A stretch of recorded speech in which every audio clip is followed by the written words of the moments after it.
Now then, welcome to another one. You may remember a few videos back that I mentioned that I'd bought the Sony A7 again, primarily for use with vintage lenses, and finally at the beginning of this week I had the opportunity to get out with the A7 and my favourite vintage lens, the Helios 44M.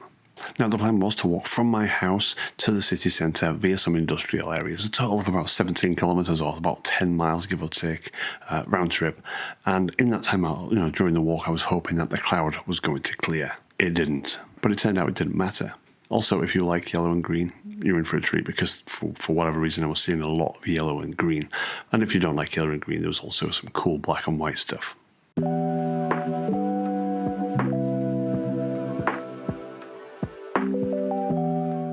The first shot was the start of the whole green and yellow thing I mentioned, when I spotted this big old bee on a dandelion. With the square crop in mind, I set the Helios to its minimum focus distance and framed the bee in the centre where this lens is sharpest.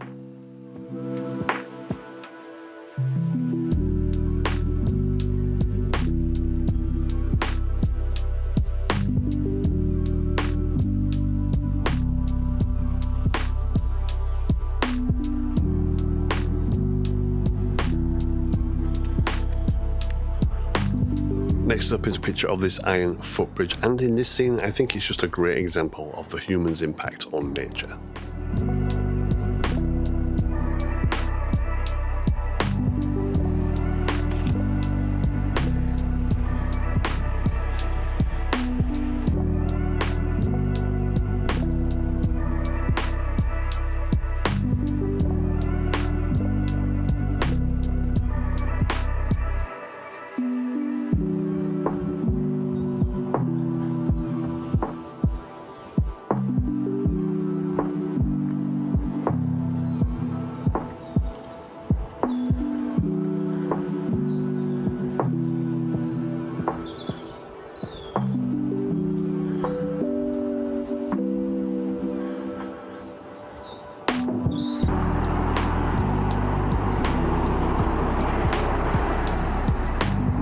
As I passed the bus stop, I noticed that the dandelions in the next grass verge were going kind of crazy, so I grabbed a shot. Yes, it's more green than yellow.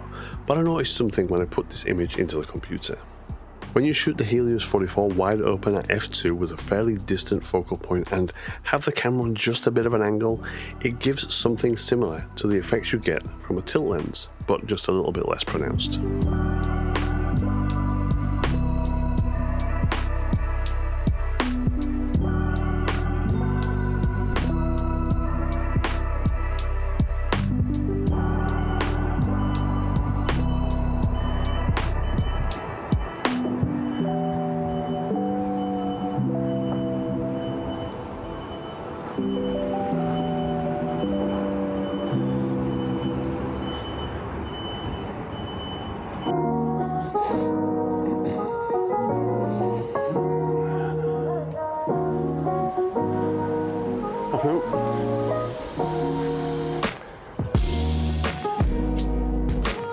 This one was quite simple. I just liked the cool rusty lamppost and the fact that the leaves behind it pretty much matched the colour of that rust.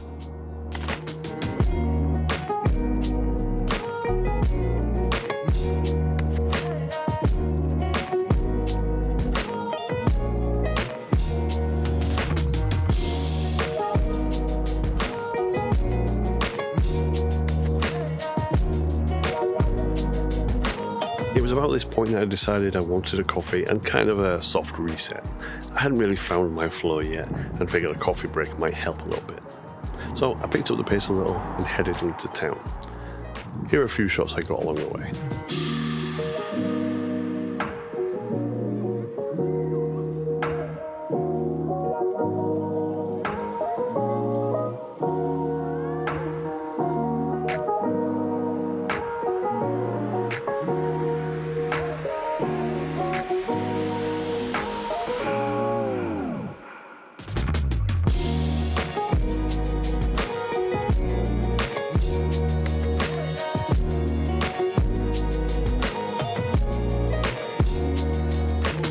Whilst I was drinking my coffee, I noticed this delivery guy loading up his parcels and heading off down the street opposite, and I kind of regretted not having the camera out at that point, so I waited for him to come back. On his return, I was happy to see that he still had a parcel on his barrow, which just added to the overall aesthetic, and there was a pigeon right in his path. Now, you can't see it too well on the first shot, but on the second shot, it's up in the air, the man is further around the corner, so it created a kind of trio of subjects with the van in the left there, the man in the right, and the pigeon up there, almost in the middle. I quite like this one.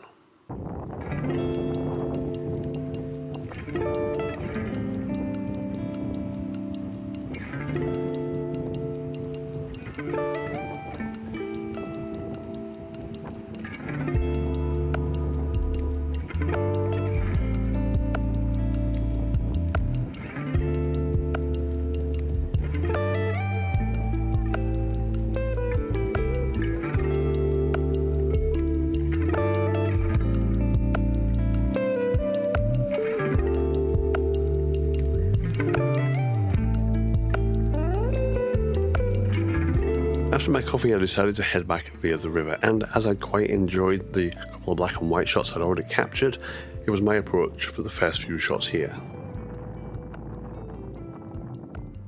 For this shot, it was the thing in the water that got my attention initially, and then when I was looking at the scene, I noticed the dock walls worked really nicely as leading lines to the buildings across the water.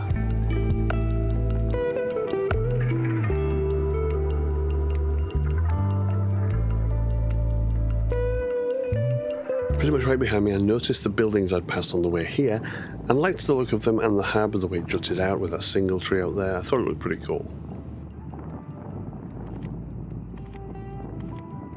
I tried the shot both vertically and horizontally, and decided ultimately that I liked the horizontal shot better, and I binned the rest.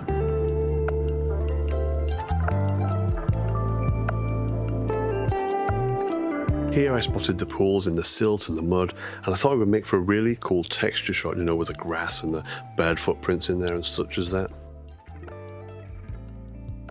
Now I saw this as a square crop right away because the top third of sky was flat and uninteresting and took away from the intention of the photograph.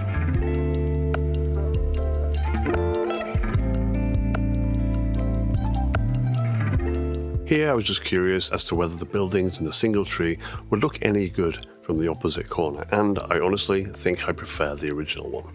Let me know what you think.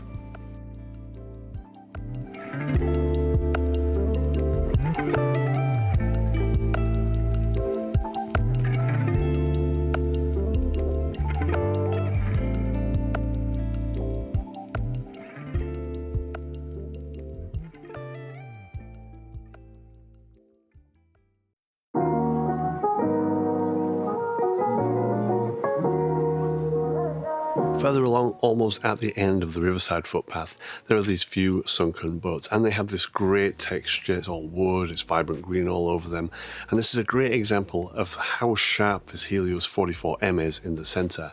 And a good tip, I think, with this lens and lenses like it, is to shoot with cropping in mind. The fall off on this lens is quite dramatic, so even placing a subject on the third is going to result in it being out of focus. So generally, I center focus the subject and assess in the moment how I'd ideally want the composition to be, and just crop it that way. By doing this, you ensure that your subject is always going to be sharp no matter where they end up in the final image, and the dramatic fall off of sharpness will serve to further draw the viewer's eye to your subject. And don't be afraid to crop. Pretty much every camera for the last 20 years has had enough resolution that you could crop the images in half and still have sufficient megapixels for any of your social medias or small prints.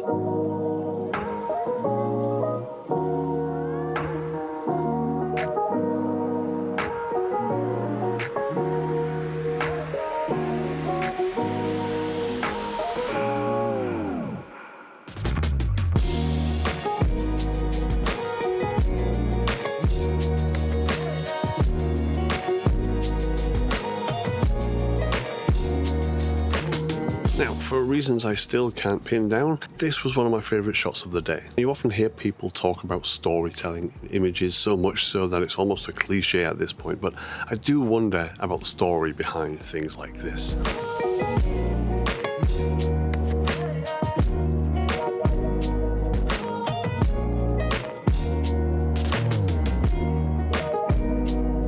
At this point, the rain had started, so I decided to pack the video camera away, but I did still get a few more shots on my walk back home. So, I thank you very much for watching, and I'll leave you with these images, and I'll see you in the next one.